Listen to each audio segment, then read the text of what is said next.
Good evening, everybody. Can you hear me okay?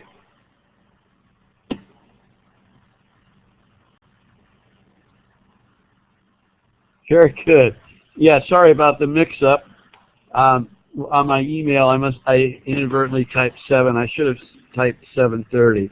So excuse me for that. Welcome. Thank you. If you want to communicate, since it's a little noisy if everybody's speaking at once, I turn my speaker off. Just type in the chat window. If you have a question, just type in the chat window and I'll do my best to answer it. Okay? I'm going to turn on desktop sharing. I'm recording the session.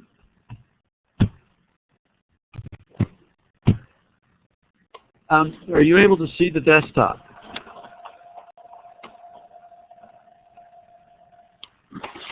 Very good. Okay. Let's see who's here.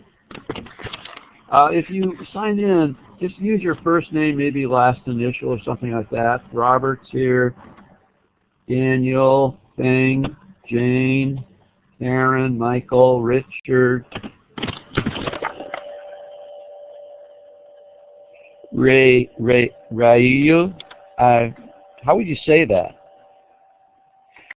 Just don't worry about it tonight. But next time when you log in, right, it asks you for a username. Shuwin. And Ty, can you hear me now?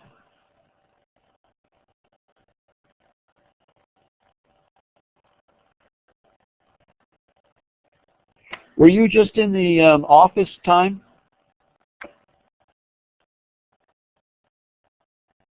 Okay, but it looks like you're okay now, right?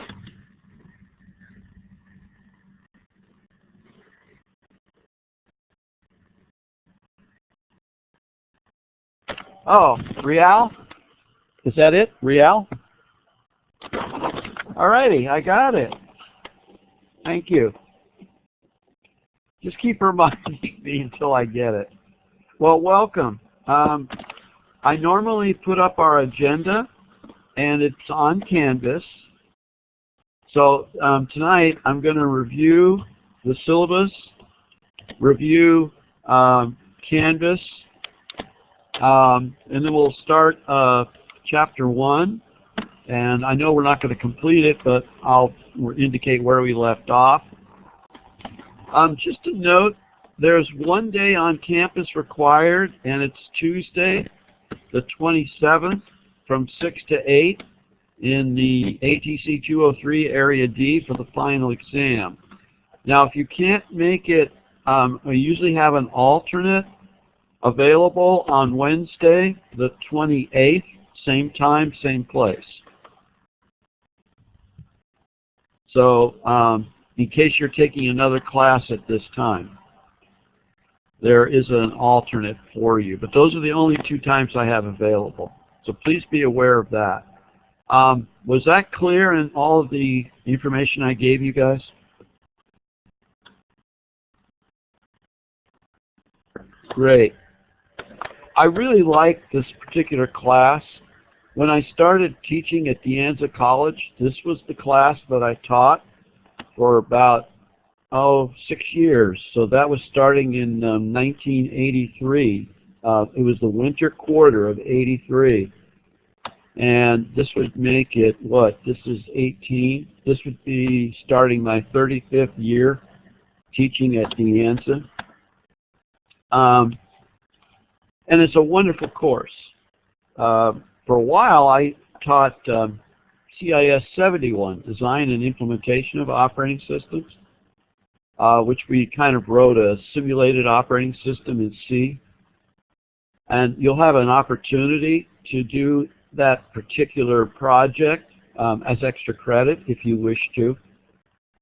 And I'll talk about that as we go through the class. But welcome, and I hope to make it a fun and informative class.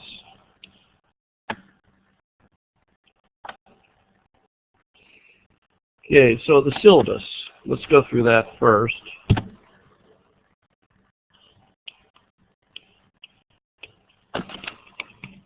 We're going to start our office, our time somewhere between 3:30 and 7:30 and 7:35. We'll start our session. They'll all be recorded, so it's not required that you attend a session, but it is required that you review the sessions, and you'll see why it's required in a minute here. We have no midterm. What we have instead are 3 tests, and each test is worth 45 points, plus there's a 5-point extra credit question as well. So theoretically, you could earn 50 points on each test.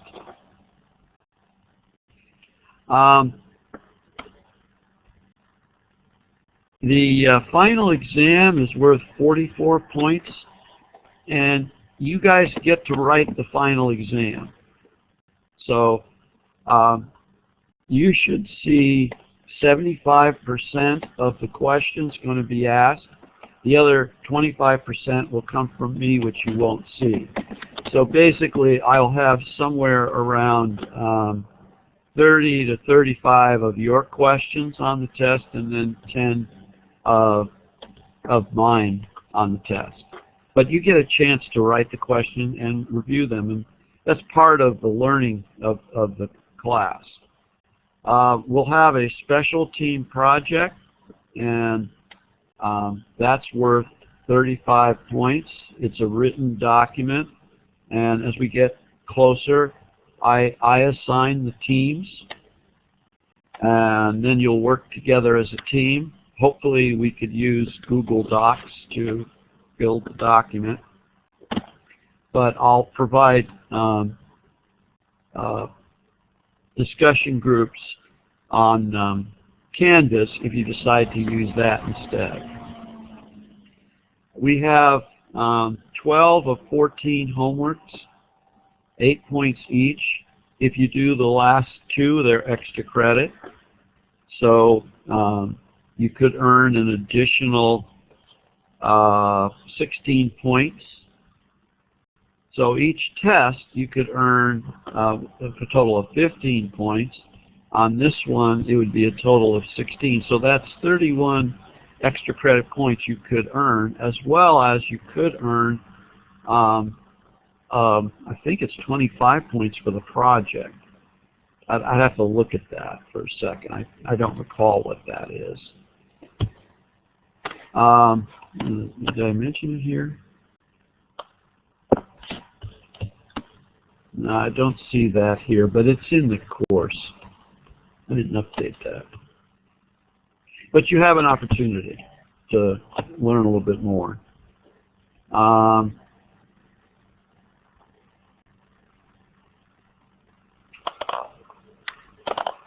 see, what else do I want to say? Oh, the schedule here shows each week kind of what I plan to cover, when the tests are, and what they cover, what chapters in the book. Okay.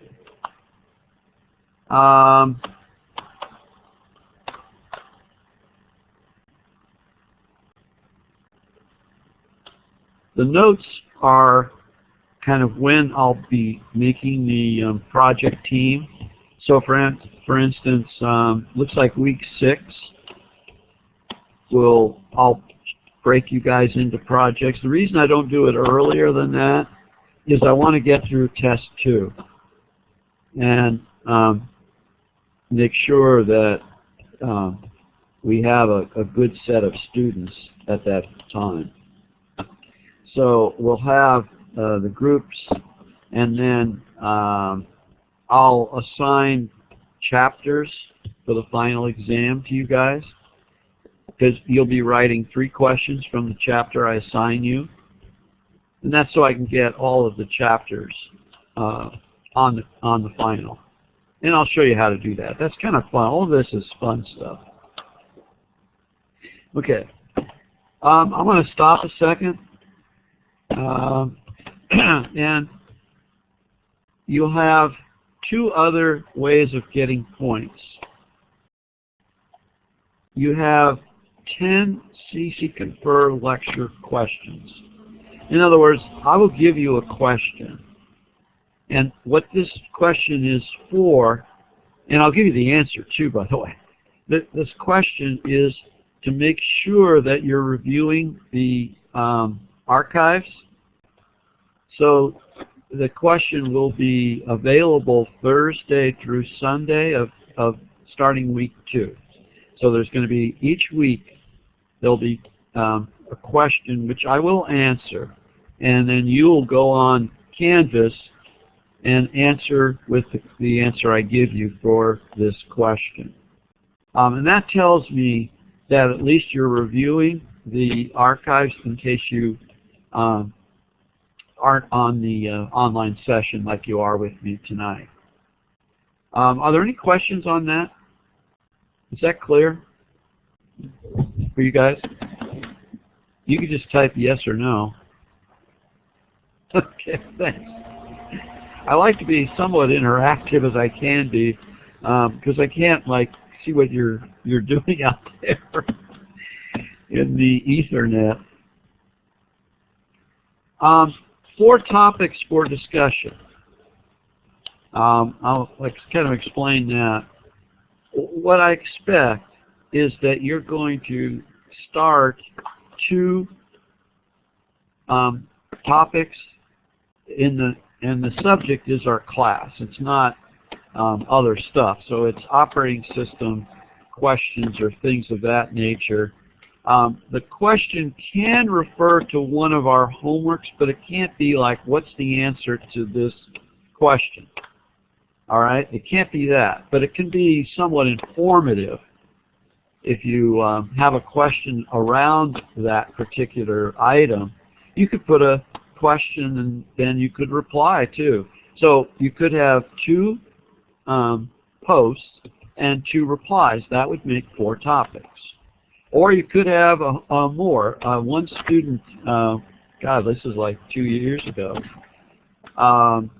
had like 30 posts. That's quite a bit.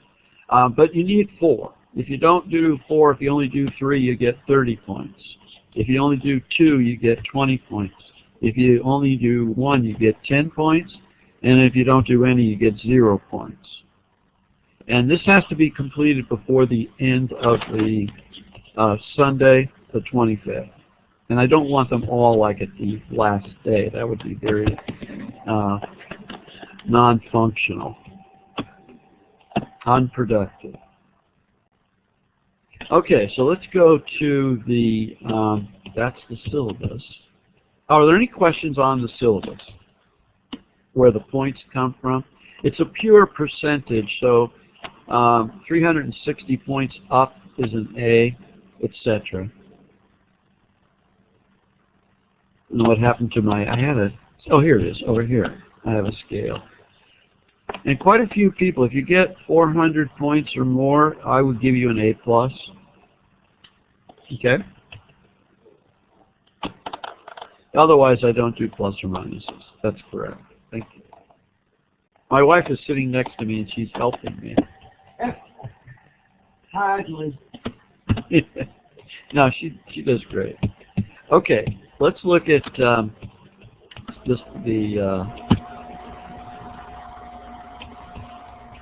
Canvas. The way I've outlined it on Canvas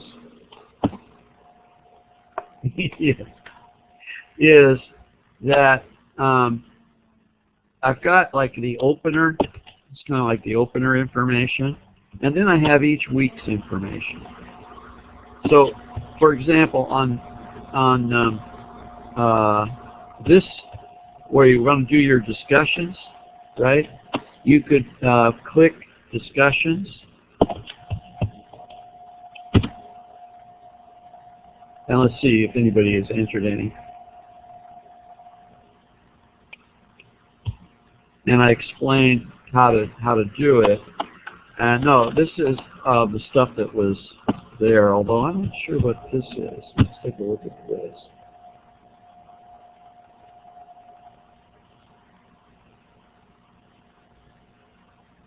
Oh, somebody's already posted one. Which operating system is designed to be convenient and more efficient? Well, there's one of the 4 posts, and then if you reply to that one, you'll get 1 post. And that's what you'd do. You would reply like here, or to create one, let me go back. To create one, you would start up here and add a discussion. And that's how you would add a discussion. Okay? Any questions on that?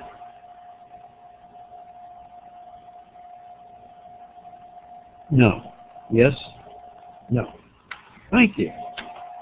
All right. Very good. Okay, I want to go back. I use the back key to go back. And the back key on the browser. I like Canvas. They do a good job. Okay, so let's. Oops, sorry. Let's look at a week. So here's week 1. And this is everything that's available for you.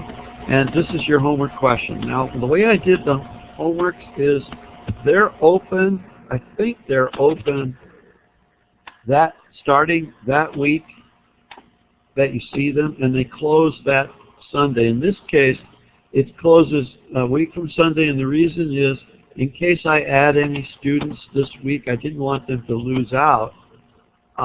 So I started all of the work to come in starting next week, the week from this Sunday, the 21st. Okay? So you would go to the questions, and of course I'm in the instructor's mode, but let me preview this, show you how you would do it. Okay, so it's asking you list the 4 steps necessary to run a program with a completely dedicated machine, and you would answer your question here. And then the second question, and the third, and the fourth, you'd answer them, and then you would submit the quiz. Now you can only get 1 submittal, guys, so make sure that it's what you want to submit. The other thing is, these get saved if you don't submit them. Okay, it'll save your answers so you can go back and do them again or finish them. So you don't need to answer all of them at one time, but it's got to be submitted before the 21st of January, this one here. Okay? No time limits on these. I'm going to go back and then back again. And I could see a list of all the quizzes. And then what usually happens for me to grade them is on Monday, I'll open up the grade sheet mechanism and go through each of the sheets and give you points based on that. That's how that works. Okay, so that's the homeworks. Let's look at the syllabus. Syllabus is a different view.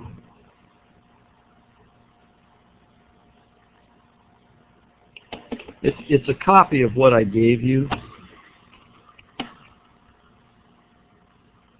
And the thing I like about this is it has each thing when it's due.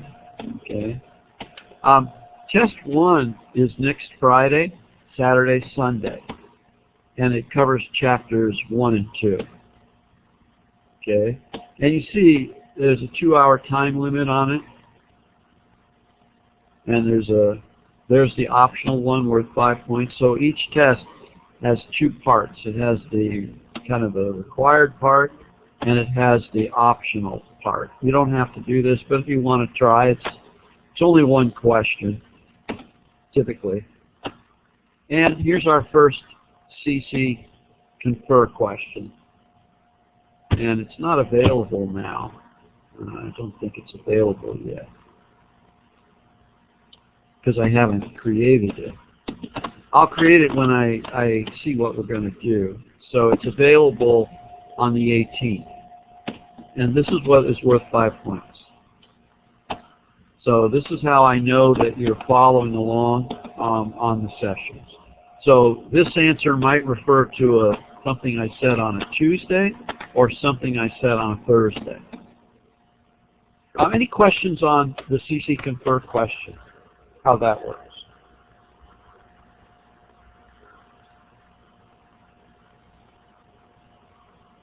No? Okay.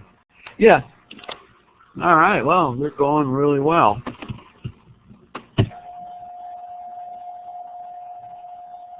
If you want to see your grade on anything, you would go to grades.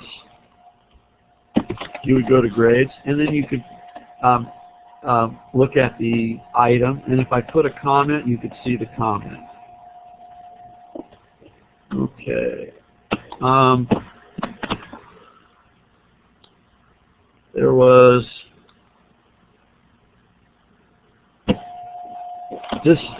the extra credit programming project I talked about. No, I didn't set it up that way.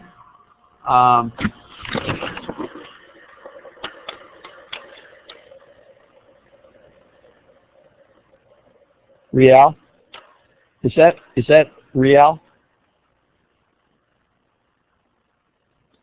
Yeah, I didn't set it up that way. What we could do is, if you have questions about a grading, we could discuss it. You know, you could, after it closes, you could put a discussion item if you got it wrong and you wanted to know the correct answer.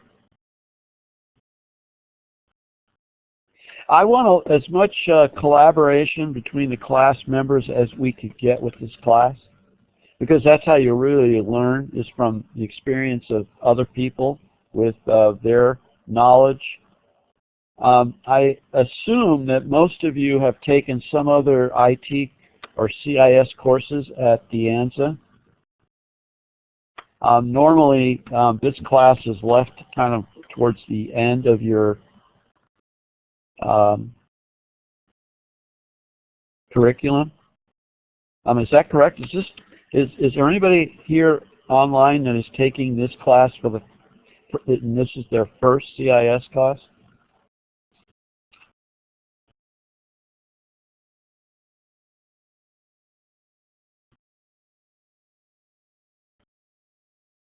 So you haven't taken any of the other classes ahead of this? Okay. Yeah, there's no real requirement, but there's a lot of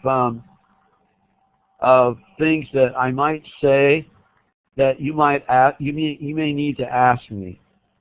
What do I mean by that? Because I make assumptions that people know some kind of programming language. It's not required for the course, but a lot of times I'll use those terms and people won't know what I'm talking about if they've never experienced it. So just ask, okay? If I ever use a term that doesn't make any sense or you haven't heard before. Oh, okay. That's fine. Your first online class. It's not your first CIS class. No, I was just curious if somebody was taking the class and hadn't had any other CIS classes. You can be successful. I mean, it can happen. But it's going to require some work.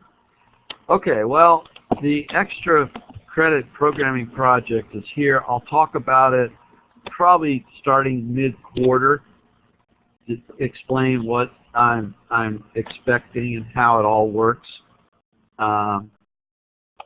but I think it's worth 20 points, something like that. It's a lot of points. You get partial credit if you don't do it all. What else about, so most of the work that you're going to turn in will be on Canvas.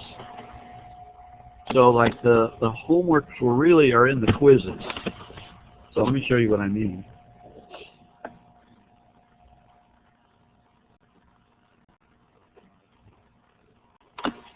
See, you've got homework, chapter 1 is quiz questions. Chapter 2, they're all, each one of these has 4 questions and totals worth 8 points. Then I have the tests, which I talked about. Then we have the CC Confer question.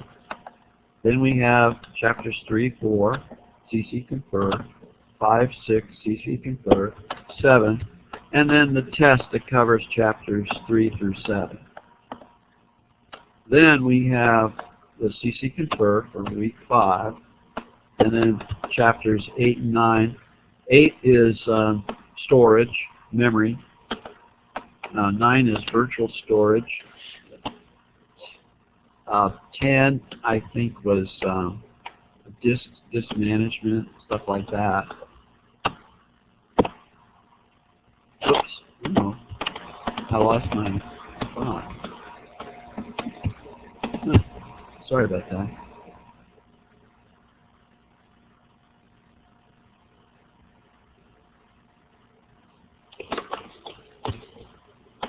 Okay, and then we have test 3. Now, the tests get a little harder each time because it's a little more complex material we talk about. All right, just be aware of that. Other than that, and then the final exam, you are going to write the final exam. Oh, and I gave extra points. So there's, you have 7 questions, and these are my questions. That's probably what it is. It's probably I have 44 of your questions and then 7 of my questions. Something like that. But you're going to have an opportunity to make up points if you lose points on tests and stuff. Because everybody should succeed. I don't want anybody to not get at least a passing grade. And by passing, I mean a C. So on the test, what I typically do, I'll tell you now, is if you get less than a C's worth of points on the test, I give you an opportunity to do other homework questions to earn up to at least a C for that test. So I'll do that for each of the 3 tests. So if you are really struggling on the material, but yet you're trying, you're there, and you do the extra work to get you that C, that's how you earn it. I don't do that for A's or B's, guys. I just do that for C's to get people to at least pass. Okay, any questions on that, on the grading? Oh, there's another, I give points for the class evaluation. So you can earn extra credit by doing the end class evaluation. So there's a lot of ways to earn points. Any questions on that? All right. Well, I covered Canvas. Basically, everything's in Canvas. Want to talk about the computer, just the CPU and how that works just a little bit. There's, in programming, there's 3 control structures. There's the sequential, there's the selection, the if-then-else, select case, the selection logic, and then there's iteration, loops. The CPU really does well with sequential instructions. If you think about it, the CPU has a little bit of cache memory, And if you put a program in and that program is jumping all over the place with different procedures here, there, everywhere, it has to move around a lot in memory to get that.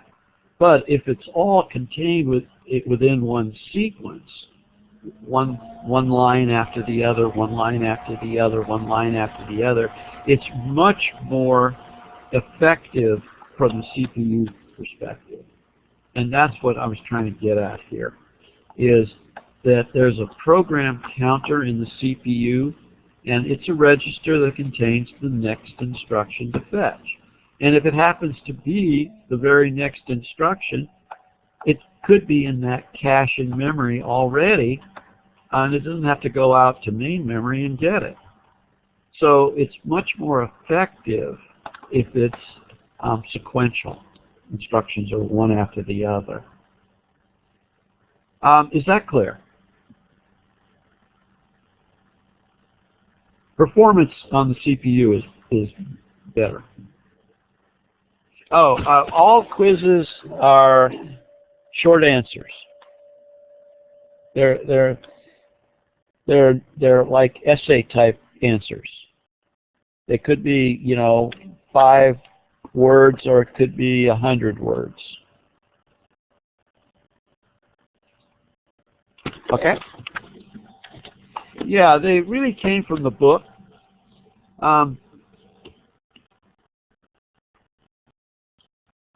And you could survive the course without getting the book. It's possible. I recommend it as a reference for you, though.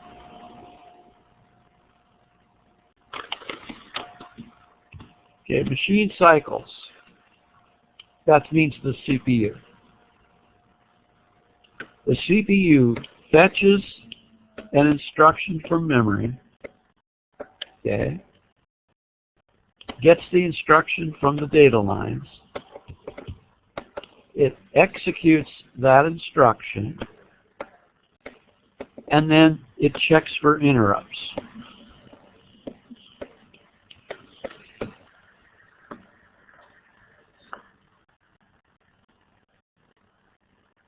Well, I can't mention that, Richard, but I can say that it's online. Yeah, right. Right. No, I tried to access it and I got issues, and so I didn't recommend that to anybody.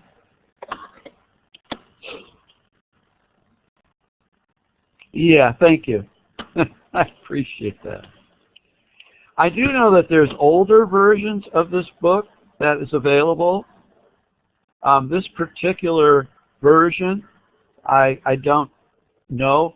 I haven't updated it in a couple of years, and the reason I didn't is it's still the best book for questions.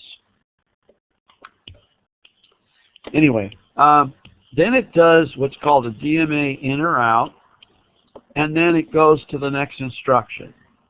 So the idea is if it's fetching an instruction, when it's executing, if it's not a go-to branch or service request or anything else, it will increment the program counter by whatever the instruction size was and get the next one from memory.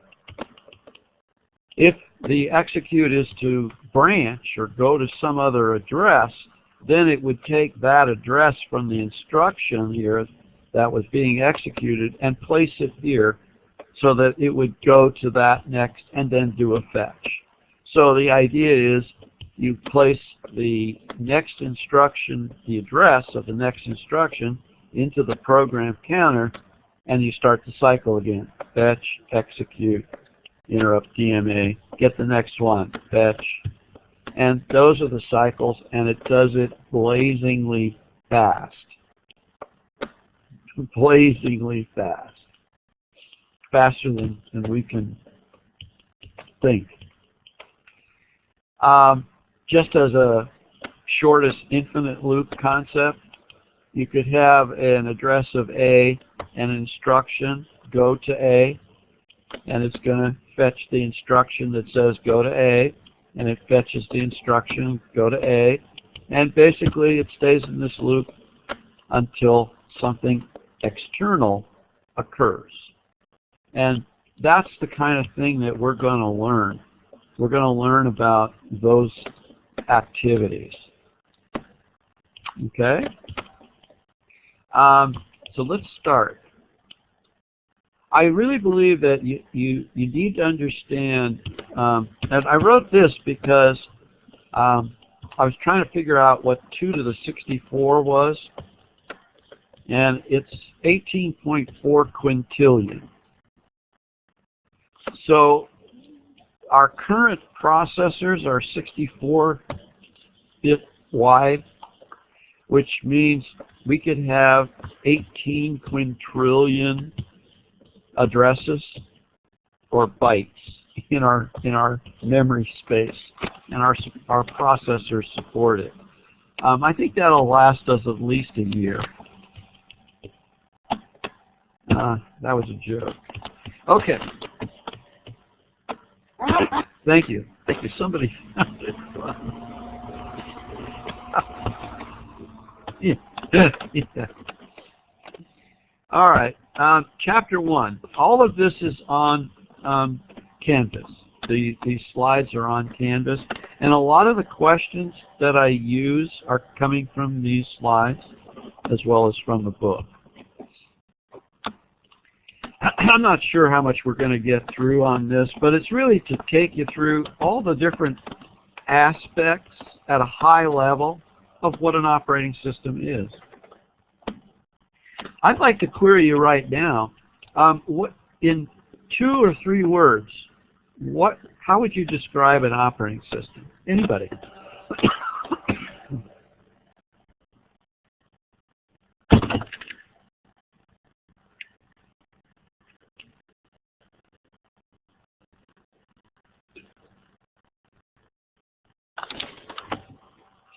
Basic input-output operation. Okay. That's good. Thanks, Richard. Anybody else?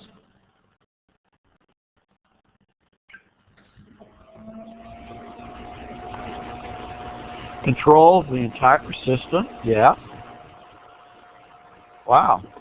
Nice. Brain. Brain. Interesting. Anybody else?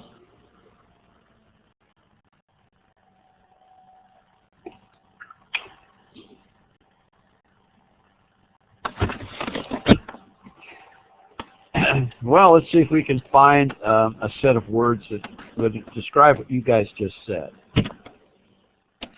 So here's what objectives of this chapter is to give a tour of the major operating system components. A programmer programs. Okay, Richard. Yeah. So this is trying to answer what an operating system is. It's a program that acts as an intermediary between the user of a computer and the computer hardware. The operating system goals. I want you to think goals. When people design operating systems these days, they have typical goals in mind. And when we do our project a little bit later, and analyze whatever operating system you guys as a team decide to analyze, I want to know what the designer's goals were for that operating system. Well, one of this particular one is to execute user programs and make solving user problems easier. Okay, that's nice. Make the computer system convenient to use. Well, that would be good. Use the computer hardware in an efficient manner. That sounds pretty good. I'd like to use all the hardware efficiently. So what would it be divided into? Well, 4 components. Hardware, that means all the component parts.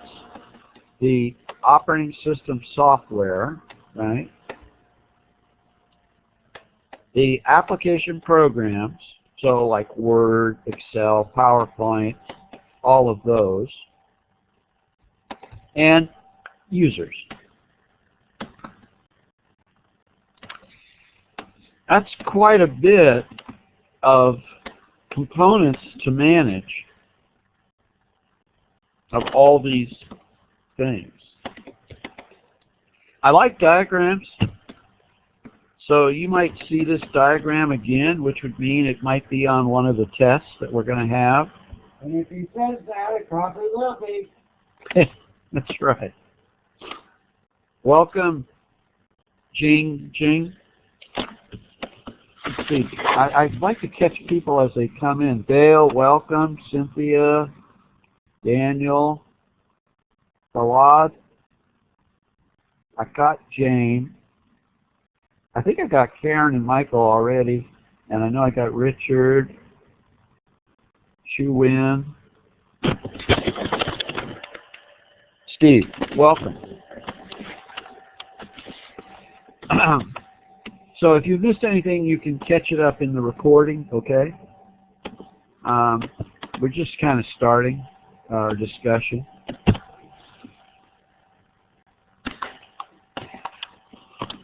He broke it down this way.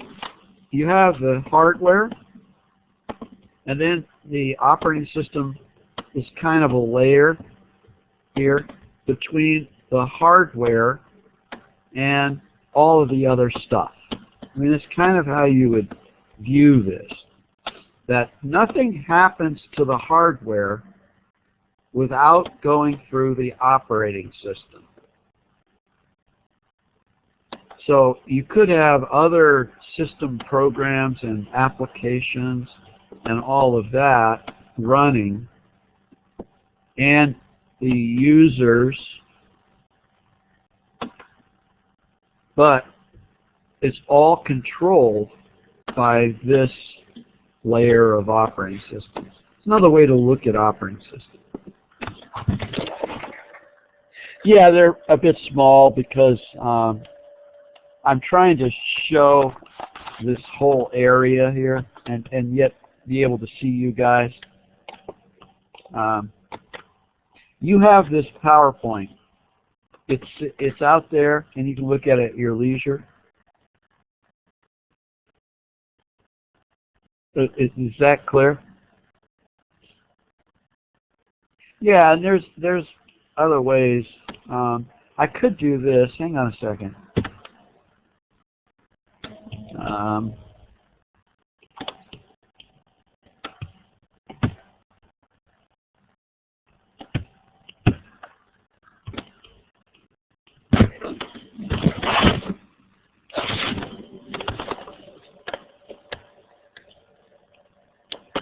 See what 100% does. Oh, that doesn't do. That's terrible.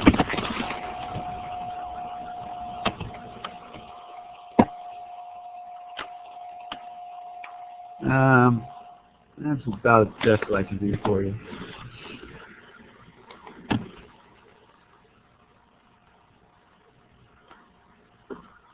Yeah.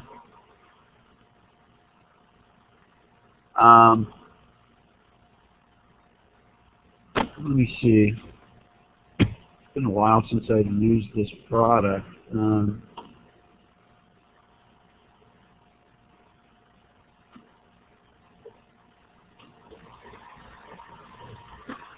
I could probably get rid of the ruler. Yeah, that looks better. Good. Okay.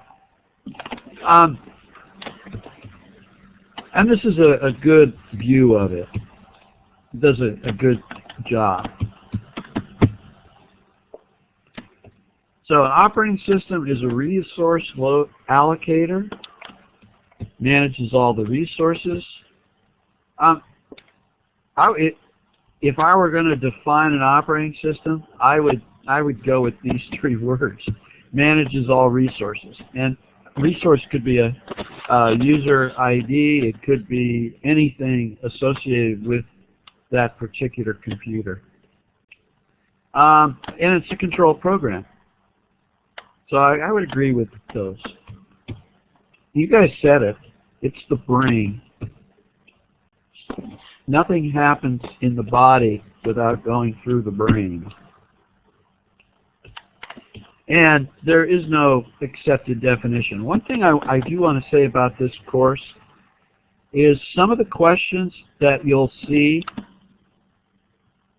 will be one of, gee, if you agree with this statement, tell me why you agree with it. If you disagree or you don't agree with that statement, tell me why you disagree. Both are correct. Believe it or not, it's because it's based on assumptions and design assumptions, how they implemented it, their assumptions that they used, and you could argue either for it or against it, and I will accept both. Okay, as long as it makes sense, it's logical. Everything a vendor ships when you order an operating system is a good approximation. One program that's running all the time is the kernel. That's when this concept of kernel came in. The first operating systems didn't use the concept of a kernel. They were monolithic. In other words, everything occurred in one part of the program. And we're talking about the IBM mainframe. Bootstrap program. Oh, by the way, I've been on mainframes as a programmer and a developer. I've been on mini computers and, of course, PCs, and I don't know what you'd call it today, the landscape today on rack-mounted hardware, mass storage type things. Anyway, I've got a lot of those type of operating system exposures, as well as I wrote my own operating system when I built my computer in '76. Known as firmware.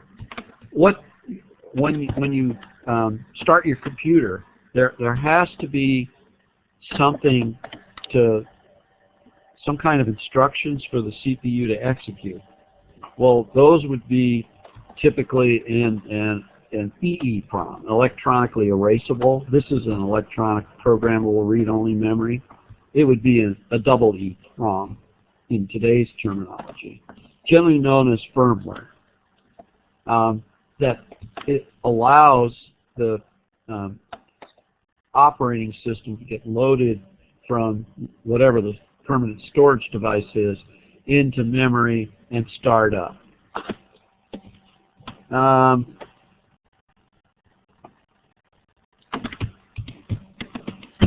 We'll talk about that more in depth over time. Remember, we're doing a very high-level view of this, and we're going to dig into these in the quarter. This is another diagram. You might see it again. That shows from the bus that connects all these devices, this bus, that you have your disk controller and your disks, you have your USB controller and all your USB devices, and your graphics adapter for your monitor, and then of course you have the CPU, and you have main memory. And nothing gets executed on the computer unless it's in main memory. Okay? It's possible to execute stuff from the firmware, right? Because that's really a part of the memory. It's more of a permanent part, this part here that we talked about. this firmware, this EEPROM, it's usually sitting in a memory address known by the startup mechanism. It's usually hardware started up in its an address. So maybe the firmware sits in a little corner here of memory, right here, in an address. And then when you fire up the CPU, that address is placed in the program counter we talked about. And then it starts reading from the PROM, or EEPROM. And then part of the EEPROM has the I/O subsystem that brings in the rest of the stuff, the disk stuff that it needs, loads those into memory, loads up all of the drivers, etc. And I think Chapter 3 we're going to go in depth as to what really happens and how the operating system manages this environment. It's really an exciting part. I view it like this. I view it that we as operating system students need to understand the relationship between the hardware, what the CPU is doing, and all of the devices that would interface to the CPU. Yes, that's correct. Dual core or quad core means that there's more than one CPU on a chip, on a physical chip. That's correct. And it's a much more complex environment, and we'll talk about that when we talk about multi-processing. It just so happens that the processors now, more than one processor, is on a chip.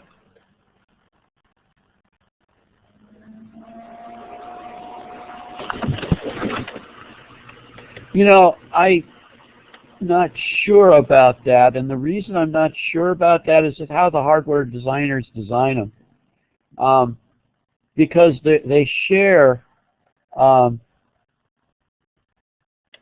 timing issues, they share cache. There's typically a cache for the chip, and then there's maybe that cache is subdivided for each of the processors, or maybe they're using the same cache.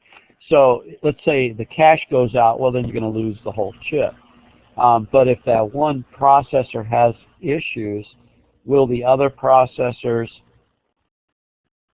be unaffected? It's possible in how the design. Yeah, I would say that probably would be something they would design in their hardware. We'd have to ask Intel on that, or AMD.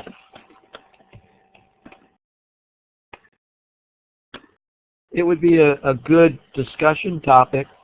I'm giving you ideas so that you can learn this as well on your own. Okay?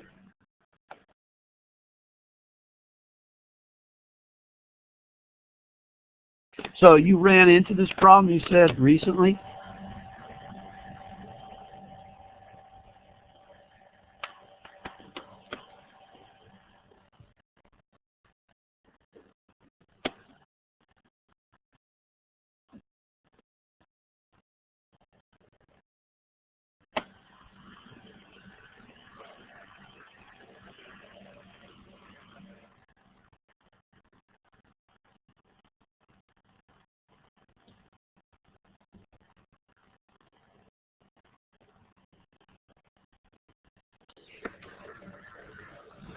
That sounds to me like a problem with the BIOS more than the CPU.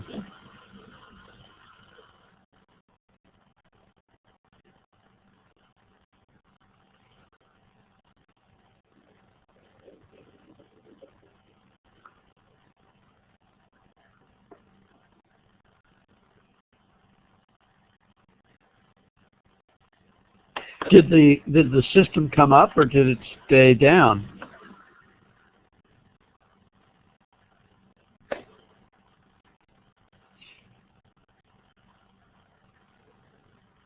See, to me, in that case, if I got a message during the boot up from the BIOS,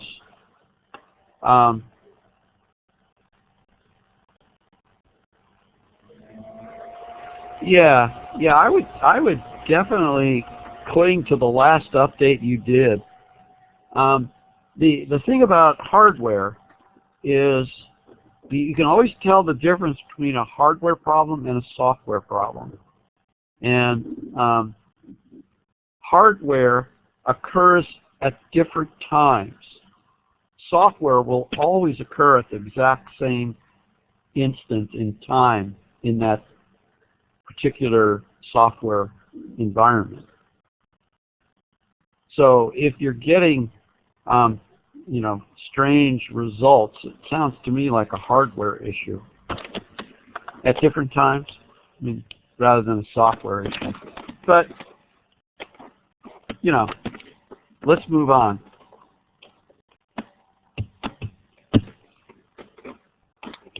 You know, you have I/O devices, and the CPU can execute concurrently. What that means is when you have devices like this, you could fetch. You could be doing an instruction that says, read a file like here. This is a file that we're reading that PowerPoint is showing us, right? And when I hit this button to get the next page, it might need to go to disk and load that page in memory, but the processor could still be fetching instructions somewhere else for some other program. And that's what they're saying, is that the IOs are going on the same time the CPU is executing other instructions. And what you have here is a complex environment that you have to manage. The hardware manages quite a bit, but the operating system needs to, you know, be the overseer. You'll see that when we have our discussion on how interrupts are handled. So each device is in charge of a particular device type. Each device controller has a local buffer, meaning memory buffer, and the CPU moves data to and from main memory to local buffers. What they're trying to say is this is direct memory access function, which we'll talk about later. I/O is from the device to the local buffer. So in our diagram, what I'm saying is device is like, you know, most of your hard disk devices, they have a buffer too, memory buffer that gets moved into your controller buffer. That gets maybe on a motherboard itself. There's a buffer, a cache. It's called a cache, and then it's moved to main memory. So you could have many caches. The CPU has a cache. Yeah, your graphics adapter has a cache of memory. So all of that stuff got to get controlled and synchronized. And the hardware does a lot of that. But the operating system controls quite a bit of the operation. Okay. I talked about that. Device controller informs the CPU that it's finished by causing an interrupt. So I'm going to come back to this example here. If I was doing this instruction here, and my operating system, right, it keeps going in this loop, and it will do this forever until there's some sort of interrupt. And what it would mean is that this guy has been running quite a bit of time, right? This CPU is just doing this because it's stupid. Well, I got to come back to this idea. The CPU is the stupidest device on your computer. because it's going to fetch and execute whatever it's told. There's no delineation. If it fetched an instruction that said blow up the world, and it would execute it within, nanoseconds later, picoseconds later, it would execute. There's no intelligence there. It fetches an instruction and executes it. So unless there's some other asynchronous activity, meaning something to tell the processor to stop doing this, it'll do it forever, because the CPU is stupid. Okay, and that's one way that the CPU can get informed that some operation is finished. And we're going to learn how all this works and how we control it. And that's the fun part of operating systems. And now we have the different types of functions of interrupts.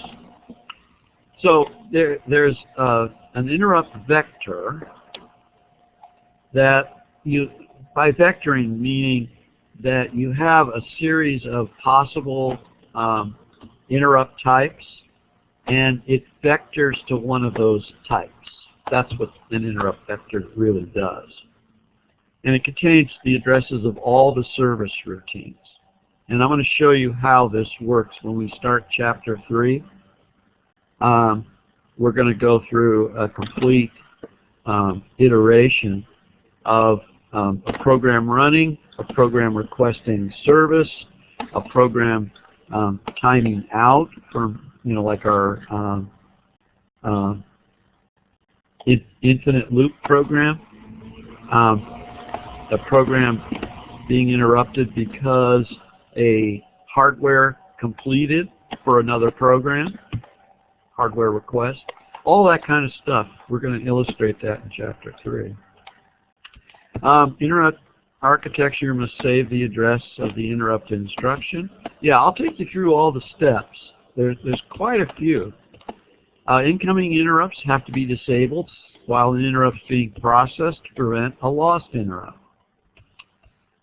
A trap. Well, the trap is a software-generated interrupt caused by an error, of an execution, or a user request.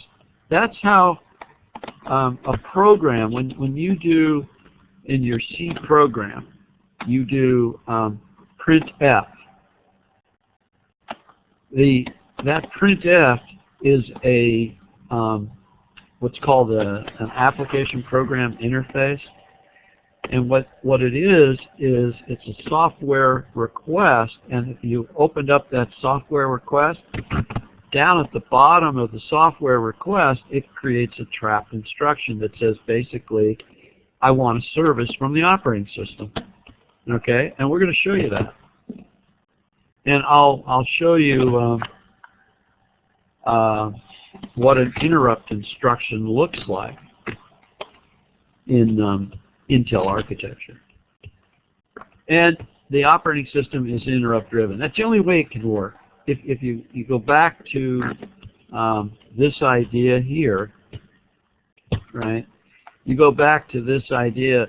If I had no way of interrupting this instruction set, it would be there forever. It would never finish. It would never. You would just be sitting there, looking at a screen. And maybe some of you have experienced that. If you looked at a screen and nothing's happening, well, it's in a loop somewhere, and it didn't get out. The operating system didn't step in for some reason, and usually those kinds of things are the operating system. There's a problem with the operating system. Okay, let's go back.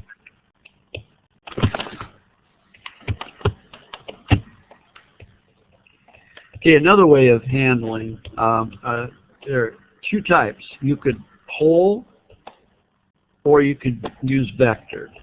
And both are implemented typically on a system. Normally, on a PC, I typically see vectoring interrupts.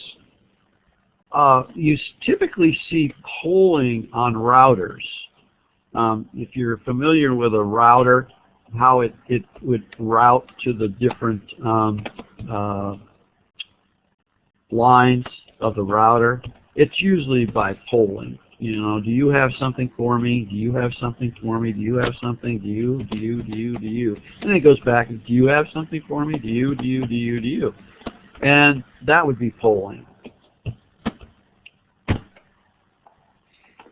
And this is kind of cool. This is showing you that things can happen and the user could be executing and the interrupt from the completion of the I/O device could hit.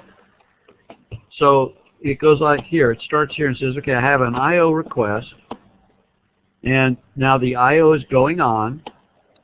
Meanwhile, up here, the CPU is executing some other user's process. Okay, and the I/O is going on for some other process. The I/O is completed. The hardware says, I'm done. It throws the interrupt flag. Okay.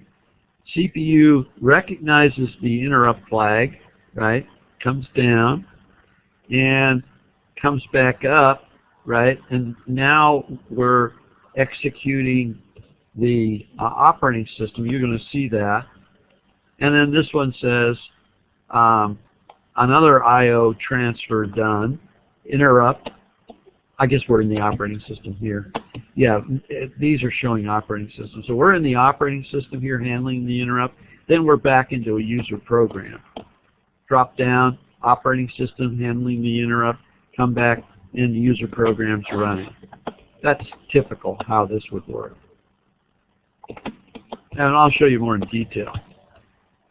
Because managing this is really understanding operating systems. We're going to learn that. Okay, and these kind of tell you the same thing, that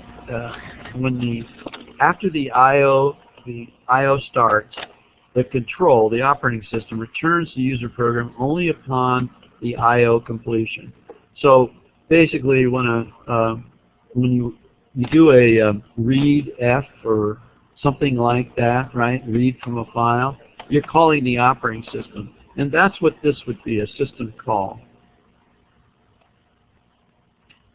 There's also a device status table that contains an entry for every device, its type, its address, and what's on it, you know, what's currently happening on that device. So you've got device tables to maintain, lots of data structures.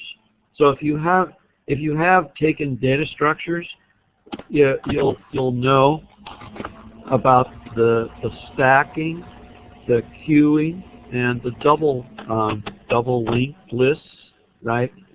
A linked list, double linked list, and queues and stacks. Those I'm going to talk about, and we'll reference some of those in diagrams and things. You don't have to really know how to code them. Unless, of course, you wanted to do the extra credit project. Then memory address. Now, direct memory address means typically there's a special register in the CPU that it knows. Well, there's two registers. One is the address that it's getting things from disk, and the address it's placing them to in memory. And it's doing those moves of data from disk to memory in between running a program that it's probably not even the one requesting that service. We'll see that. And that's what I meant here in my diagram. Right here is that while it's doing this, it's no longer doing the fetch. You see this? when it's no longer doing the fetch, it could actually be doing a DMA in. It could be occurring, and that's what's called cycle stealing. You're going to steal some cycles of the CPU to do this DMA in or out. And we'll talk about that. Remember, we're doing a quick overview of all the kinds of things we're going to talk about more in depth. We'll talk about mag disks and stuff and how that gets managed. With these solid-state devices that are coming into vogue, we're going to have to talk about that too.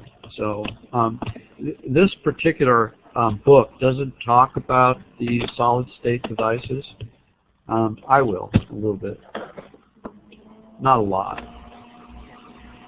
But when you talk about storage hierarchy, what you're talking about are these three items.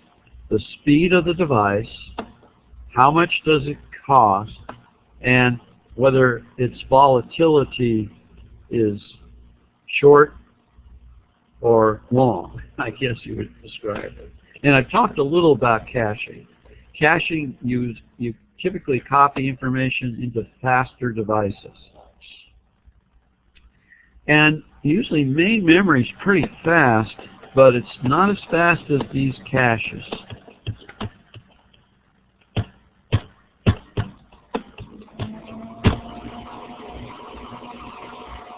Okay, this is in the book, and I added this solid-state drive, this SSD. So if we follow the architecture the way he describes it, it's the registers of the CPU. They're the fastest. And that's where most of the action occurs, right, in executing programs, is in the registers. Then you have the cache of this, both, it could be cache in the CPU. And by the way, when I say registers, I could include multi-core here, because if you had 4 processors, you would have 4 sets of registers. And you would have a cache for each of the registers, for each of the cores. And then you would have a cache for the CPU itself, depending on how they architected. Then you could have also a cache on the motherboard between the processor and main memory. Then, this was years ago. We're talking in the PC in the 1980s. There was something called an electronic disk that you could set up that used a part of memory. So at that time they had floppy disk drives, and you could take part of main memory and make it a floppy disk, and that's what this was about, an electronic disk. I don't think this is used anymore. Then you have mag disks, and that's typically what we have today, is a mag disk. And then we have optical disks, mag tapes, and I guess I would put the solid state. No, not really. Not in his definition. I would put the solid state right there. Right here. Yeah, I would rather put it right with, it's either or. You could have a mag disk or a solid state drive. Either or.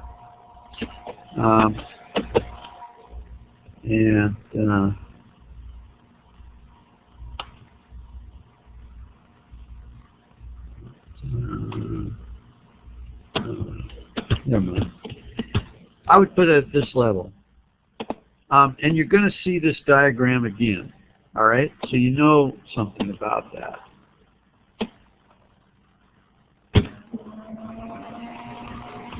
Caching.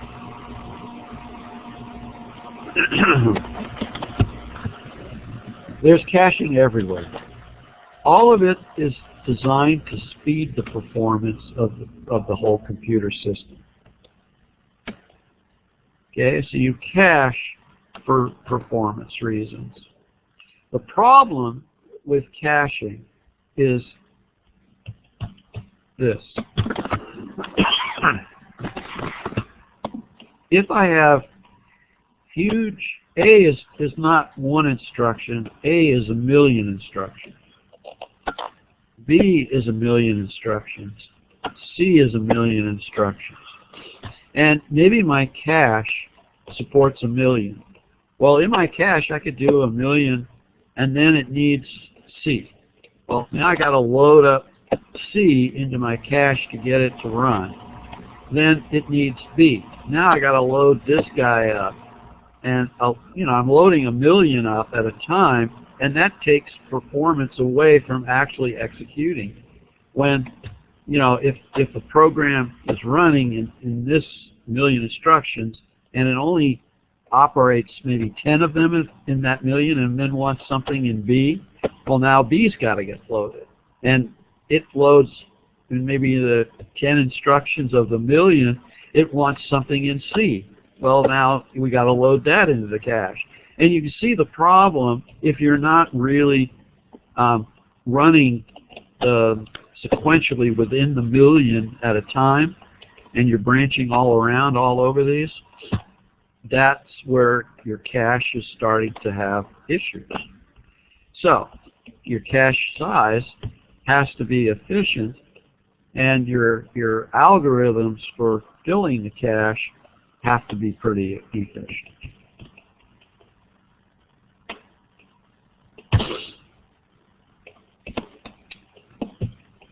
Okay.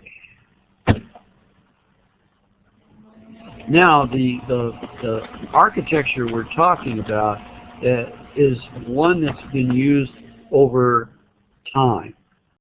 So what you're being described here is the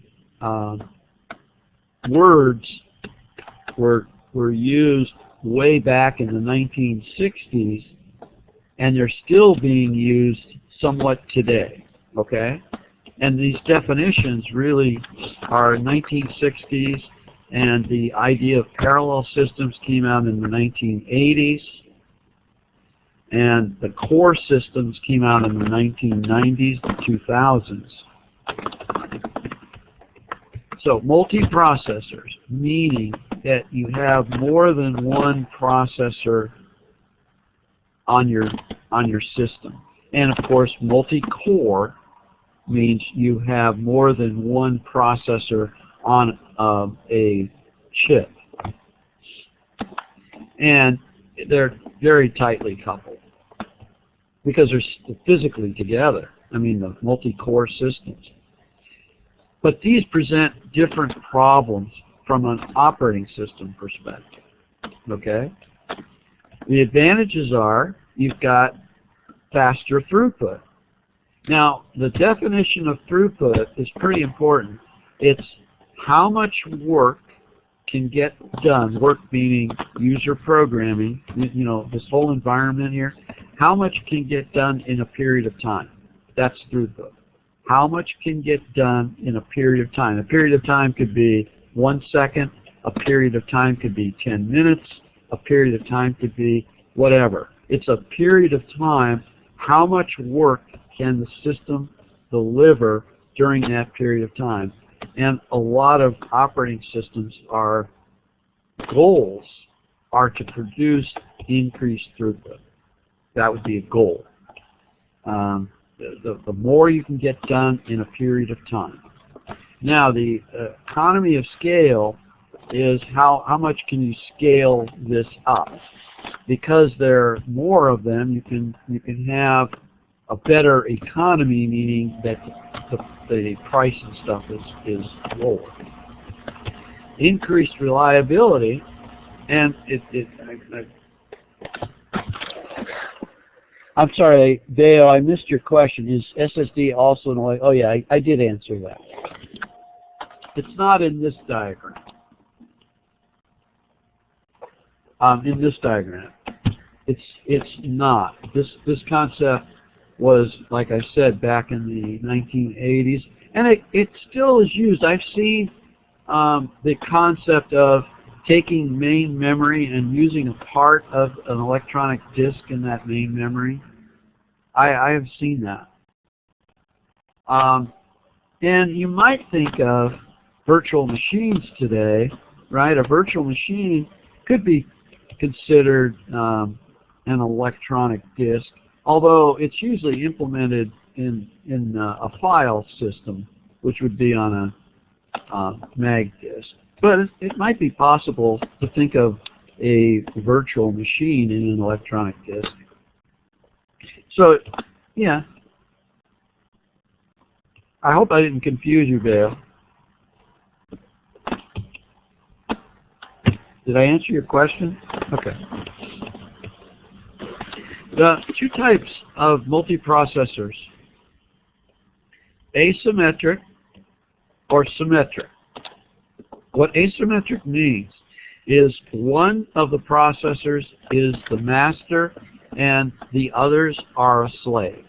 That's asymmetric. Symmetric means they're all treated as masters or slaves. I mean, there is no master. So asymmetric, you have master-slave, and the mainframe back when I knew it in the 1970s and 80s, the architecture of the operating system was asymmetric.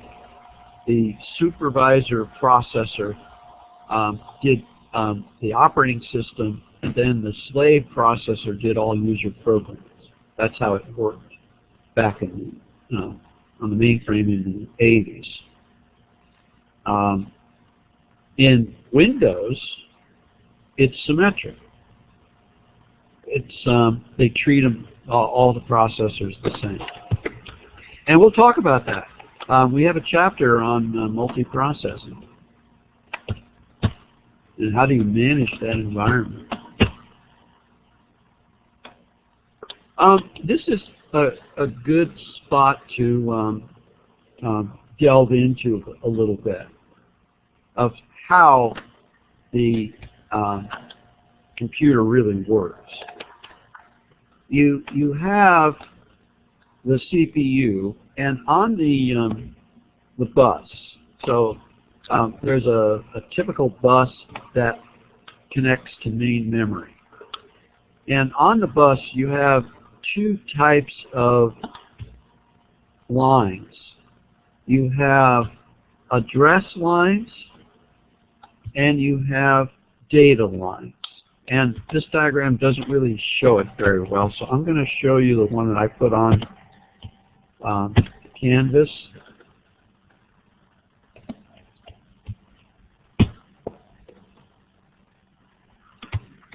So the CPU, and once again, we need to make sure we understand this.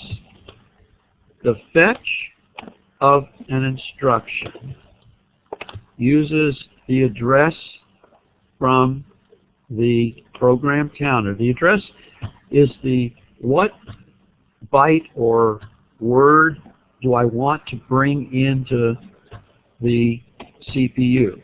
And I bring it via the data lines. Okay? So I fetch the instruction, I execute, and then I go and fetch another instruction. So my program counter is the address of the next instruction to fetch. That goes into the address latch on the CPU and goes out the address lines to main memory. All right?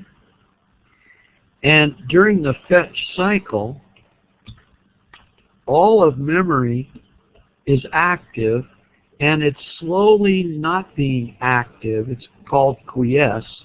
It's quiescing until the one address that's being requested is still putting data on the data lines.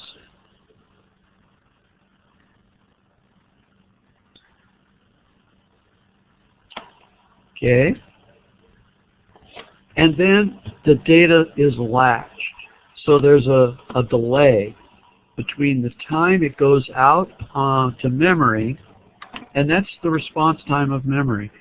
And when you set up your BIOS on your computers, you could change the speed of which this happens, right? You don't want to do that unless you really know what you're doing, because what could happen is you could latch this data before it's finished quiescing, finding that byte. Okay, I'm going to demonstrate this with you in a second. I'm going to have all of you guys participate to show how this really works. So the smallest unit address line that it can address is a byte, because that's what it was designed, years ago. But the largest amount of data moved is what can be moved on the address line at one time. It's usually called a word. You could move a word. So when the machines first started, they weren't very large. They allowed 64K of memory. The very first processors, and I'm talking the 8088 processor, the 8086 processor, that you had 16 address lines that you could have. So 2 to the 16, that means I have 16 address lines. 2 to the 16 is 64K, which means I can only address 64K bytes. Then we got the 32-bit machines, so we could address 4 gigabytes of main memory. And for quite a while, that was the top limit. Now we have 64, and that's why I put this number here in our chart of how many bytes we can address on our 64-bit processors. That is a huge amount of memory, but it'll get filled. Okay, so I'm going to try and illustrate this for you. So how we're going to do that is this. Let's open up this. And I need to set up some things. So give me a minute. What time is it? Oh, we have time. I just want to make sure I have enough time.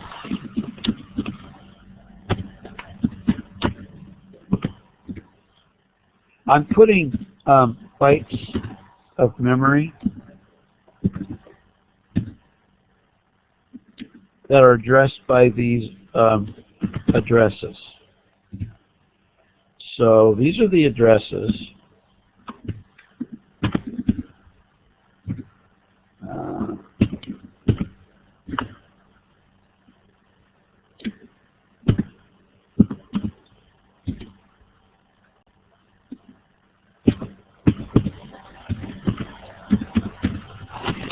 Okay, and we have how many people here? Albert.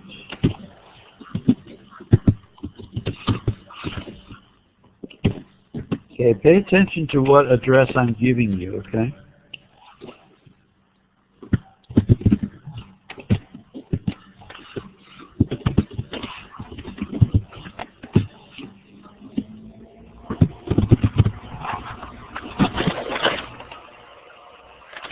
Is that Daniel? I'm sorry, Daniel. I couldn't read it.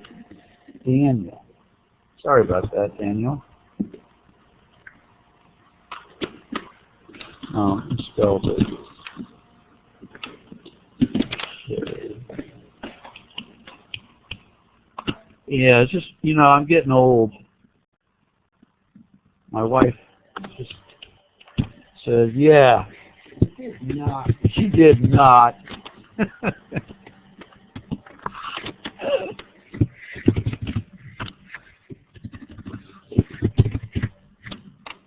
So I want you all to pay attention to your address. Okay. I got Gene. I want to make sure I catch everybody.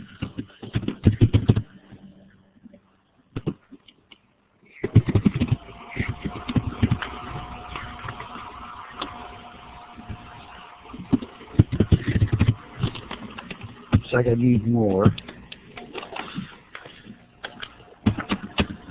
Oops. Let's see, I got equal.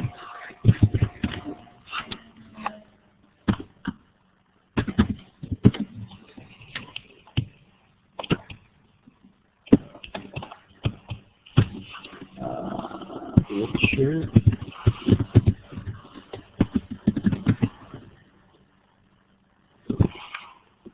Real.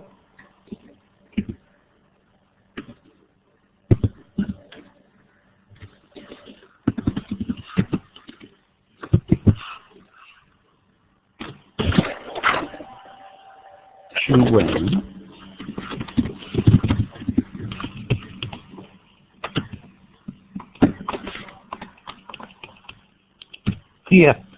Yeah, my memory is pretty good.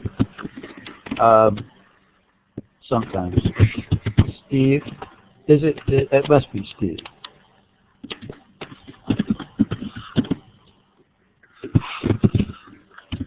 And Ty, is it Ty or Tay? Ty. Okay.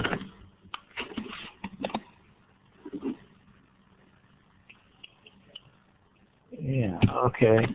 All right. So you guys all got your numbers. Here's how it's going to work. This is how memory works.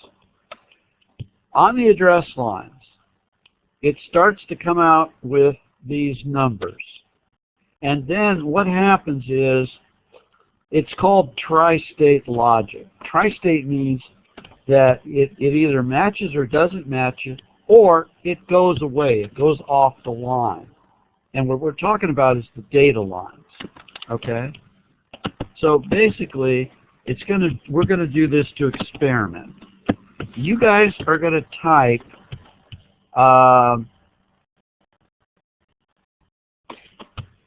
Albert. You're gonna just type Albert. Do I have Albert? Albert. Oh, you. Yeah. I want to have a capital. All right, Albert. You're gonna type A. All right, the letter A. And you're just gonna keep typing as long as what I put out here. I'm gonna give you numbers. I'll say 0, 0, 0, 0. Okay. And you will keep typing until your number doesn't match. For example, Cynthia, if I started with a 1, you would stop typing. Otherwise, you're going to keep typing a C. Dale, you're going to type a B. Daniel, you're going to type a D. Fawad, you're going to type F-A. And Fang, you're going to type F-E.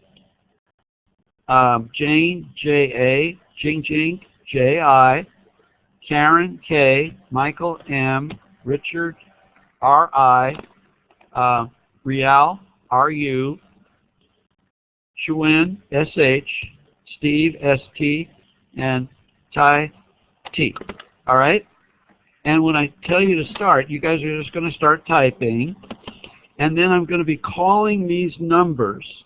As soon as a number does not match where you are, you would stop. You would get off the line and you would stop typing.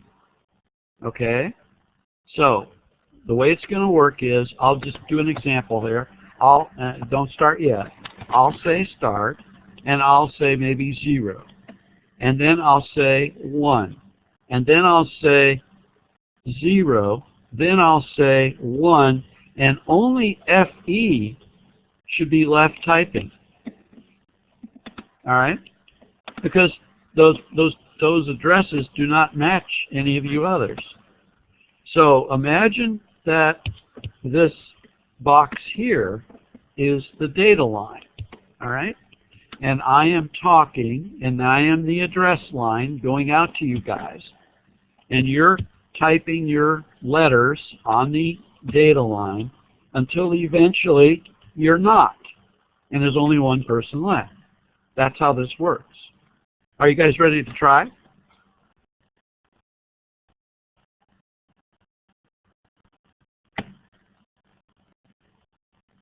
Okay, I'm going to go rather slowly. I'll probably do it about every 2 seconds because I want to see things happening, right?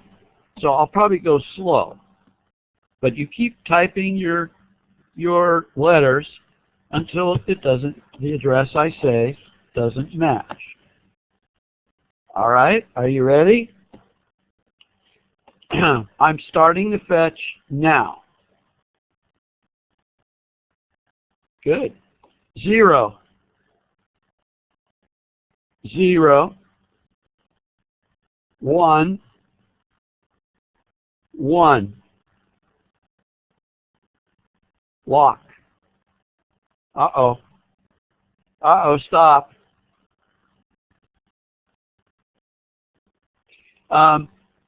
Somebody's still playing when I said 0, 0, 1, 1.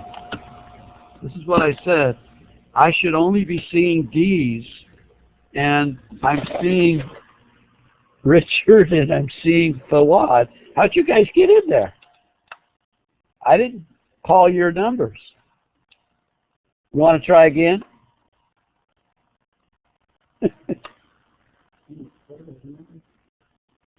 Let's try again.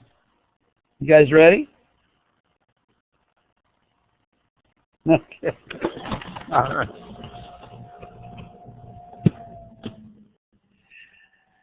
All right. I'm starting the fetch, so begin. 1, 0, 1, 1.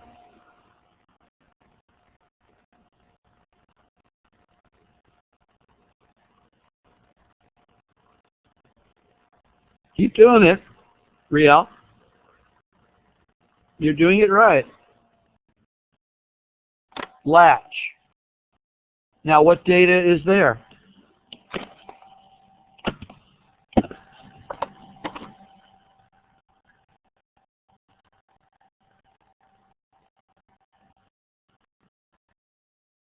And that's how memory is addressed.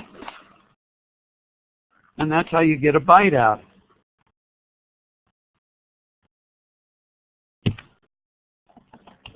Okay, remember I said there was, it starts the memory address, which means they're all talking on the data line at once.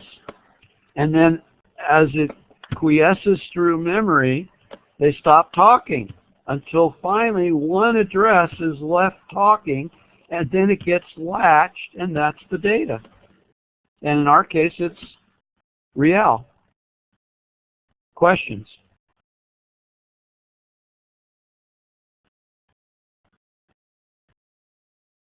Good. That was the purpose of this. Anybody not clear? We can do another one.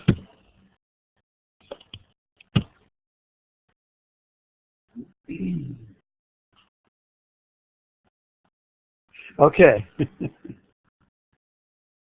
Yeah, I like this. This is a good example. But this is exactly how it works, only it took us, what, to do 15 bytes? No, 14. To do 14 bytes, it took us, I don't know, almost a minute. Yeah, almost a minute. On the computer, it would be nanoseconds. Maybe even picoseconds.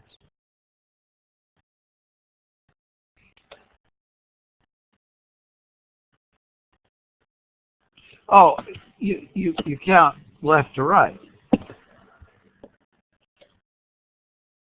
Oh, I did as my example.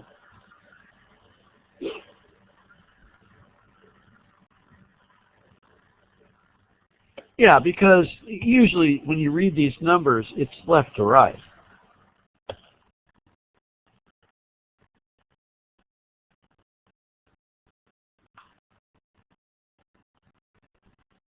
Okay.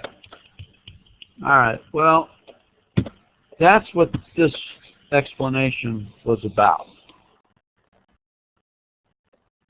Was how the CPU, using the address lines, gets a byte of data from memory to be latched in the data latch. And I took you through that.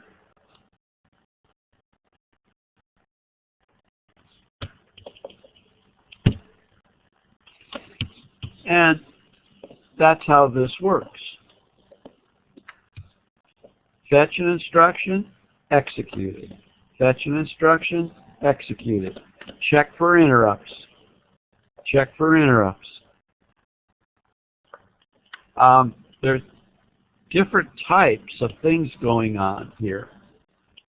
DMA means it's getting something from the device directly using the CPU, DMA, and either reading or writing, reading from memory or writing to memory. One of the things about the von Neumann architecture, this is von Neumann's architecture, was the instructions and the data are together in memory. When it was proposed quite a while ago was to have the instructions separate from the data. And that becomes an important issue a little bit later, which we'll kind of address when we talk about protection of this environment from programs and more efficiency of the instruction set.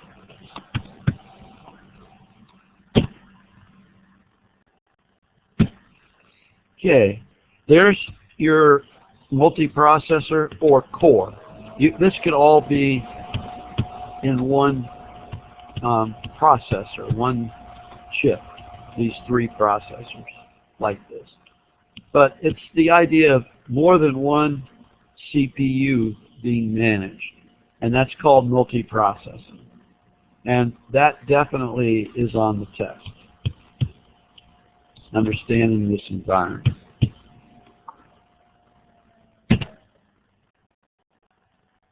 Oh, here's just dual core, this example.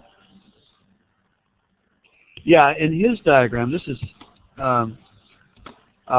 he's got caches for each of them.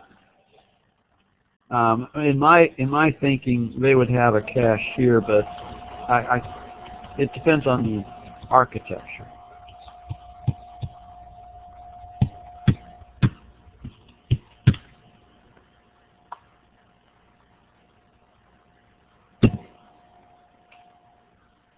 Now you're talking about having systems connected in some mechanism, like through some maybe wide area network or local area network, some kind of networking scheme, and you have these storage devices, these SANs. They're big today, and they're very effective. I guess you would call the cloud the next storage area, because you don't even know where it's stored. Does anybody here work with a company that uses the cloud for their information?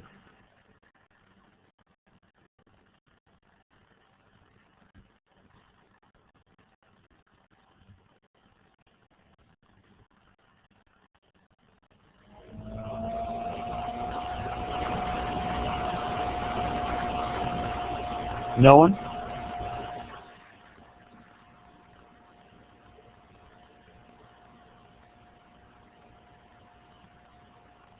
You guys there? Okay. Just I could see you. I just don't. I didn't hear a response.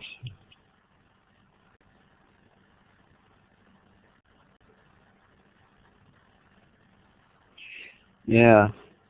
Yeah, I'm looking at.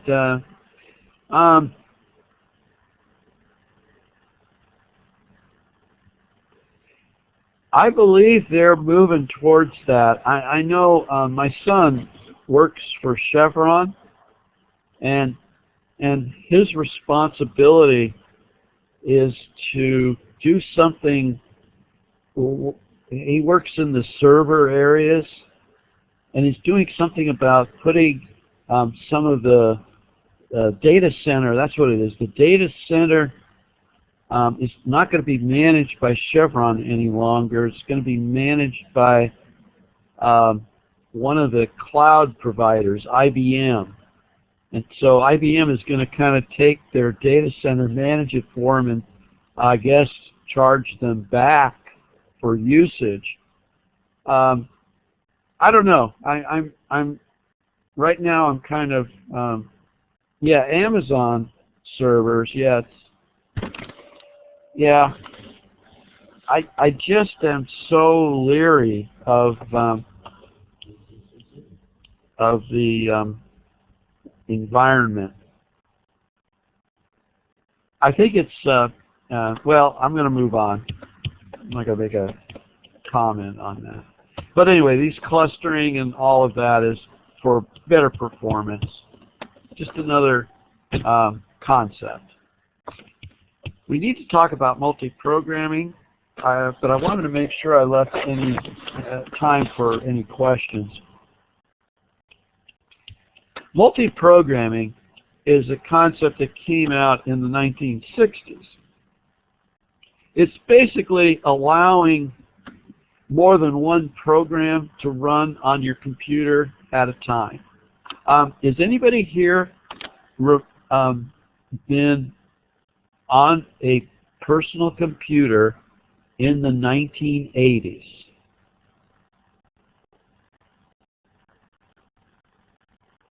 No? Okay. That's okay. Everybody's, you can laugh. I was. Yeah. I should have asked: is anybody born before the 1970s? That's good, guys. Yeah, no comment. Well, I was born before then. Oh yeah.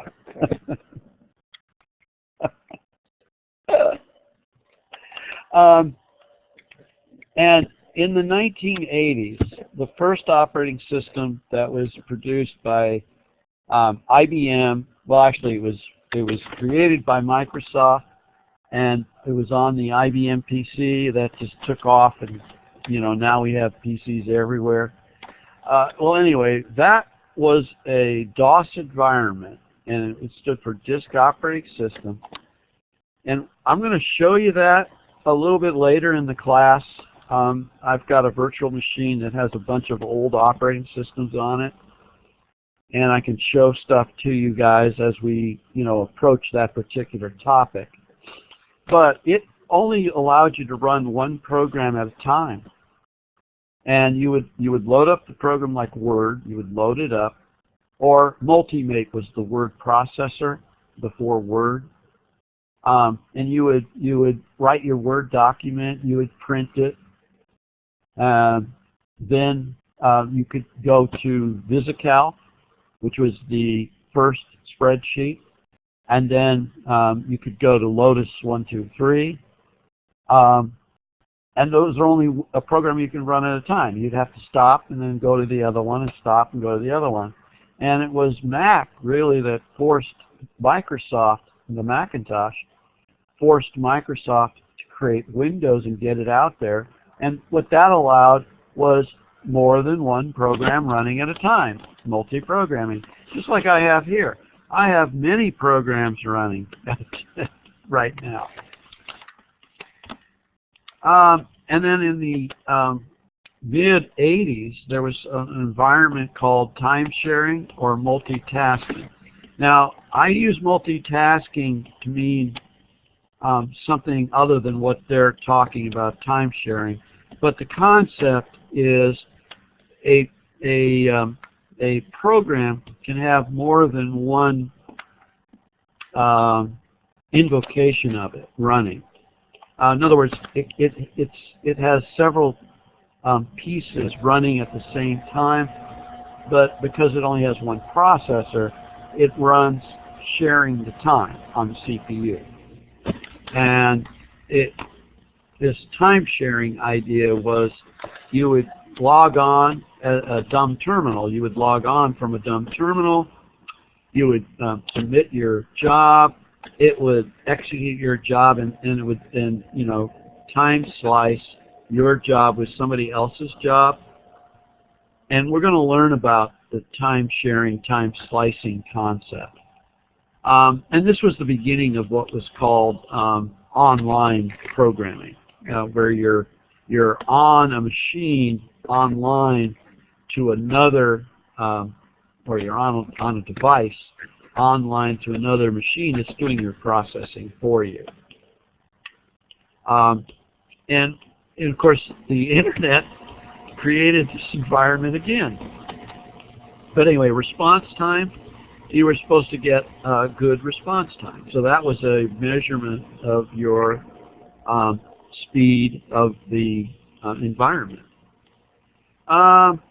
Each user has at least one program executing in memory. Process is the name of a program, and Windows finally used this word process. Several jobs. Jobs concept came from IBM. So the word job was, a job is basically one or more programs running is a job. That was how you would define job. And it involved scheduling the CPU. This is the first, because in this environment where you're sharing the CPU across users, you want quick response time. Well, you have to schedule the CPU. And that's what chapters 3, 4, 5, and 6, and 7 are all about, is scheduling the CPU. When you schedule the CPU, how do you manage the response time to each of those processes? How do you manage the operating system tables for keeping track of all that data? Well, how do you manage asynchronous events? And then finally, how do you handle deadlocks? Because they're going to occur in this environment because you want this to occur. So we're going to learn all about that. This is an example of a multi-program system, and it looks just like, to me, this looks like the old mainframe environment I was on. It was called, it was actually called DOS on the mainframe, in IBM's mainframe. And then we had, let me think, 5 partitions. Yeah, this has 5 partitions. So this might be a look at the old 1970s DOS operating system. But it had different jobs. So you as a user might run job 1 or job 2, etc. And the operating system has to manage this environment that's in memory like this. Okay, I think we're going to stop here at 25, 27, 28. Okay, so we are at 28. I want to pick us up when we come back on Thursday at 28. Okay, we covered a lot of stuff. We covered the syllabus, we covered Canvas, we started Chapter 1's discussion, we covered the CPU cycles,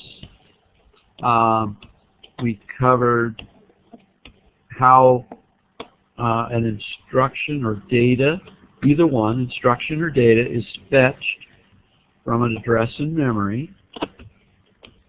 What questions do you have?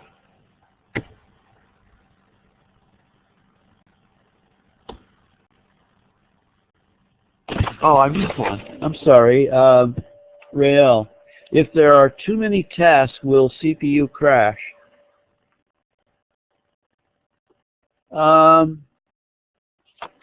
No, but it could get overloaded. Let me show you what I've got running on my machine. I've got 114 processes. I've got like 1,600 threads, and I've got 40,000 handles. And we'll talk about these things. We can see the processes running. Let's show them all. And you can see how much memory each one's taking. How much CPU time it's absorbing. And you see there's quite a few of them executing right now, 114. So yeah, if I got quite a few, then my performance would just slow down and creep. If your processor is running at 100% for a long period of time, there's something strange going on. I would be concerned. Either I have some kind of a software issue, or my hardware is just not strong enough to handle my software.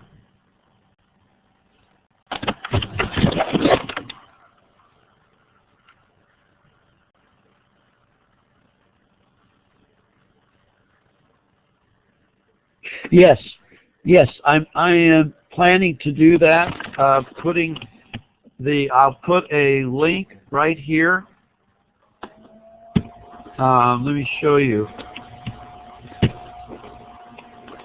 It'll typically be right after, and it usually takes a day or two. I mean, it's not going to be immediate. They don't typically do it immediately.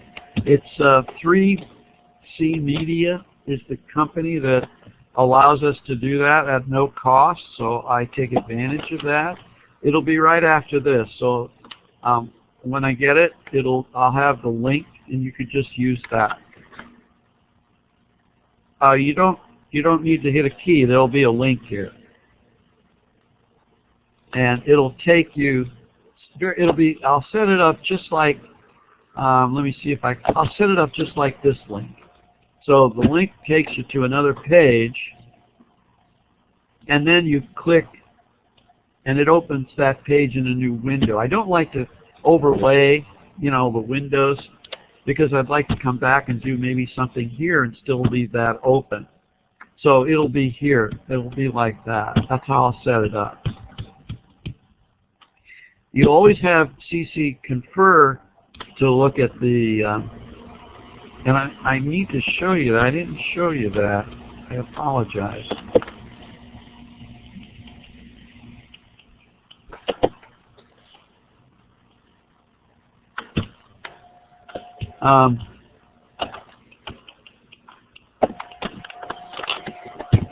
You can always do this.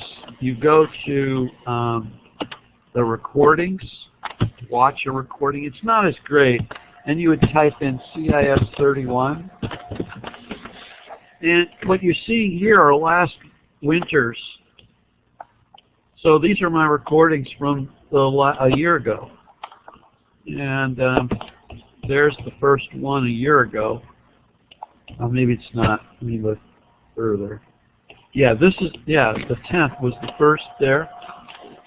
So what I covered tonight, I probably covered it different a year ago, but all of the recordings are there available for you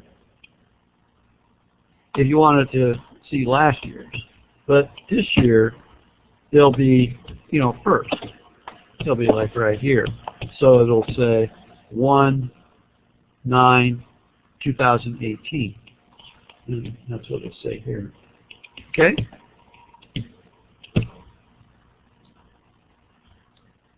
All right, but I will have the YouTube as soon as I get it. I will post it. And it'll be right after here. All right, any other questions? Well, I thank you. I thank you all. I'm looking forward to having a lot of fun with you guys, and I want you to learn a lot.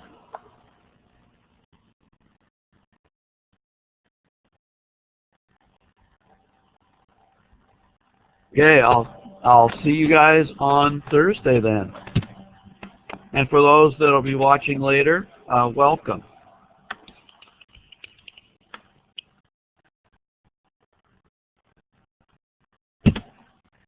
Yeah, I'm going to stop desktop sharing, and I'm going to stop recording. Right on time. I like that. Thank you, guys.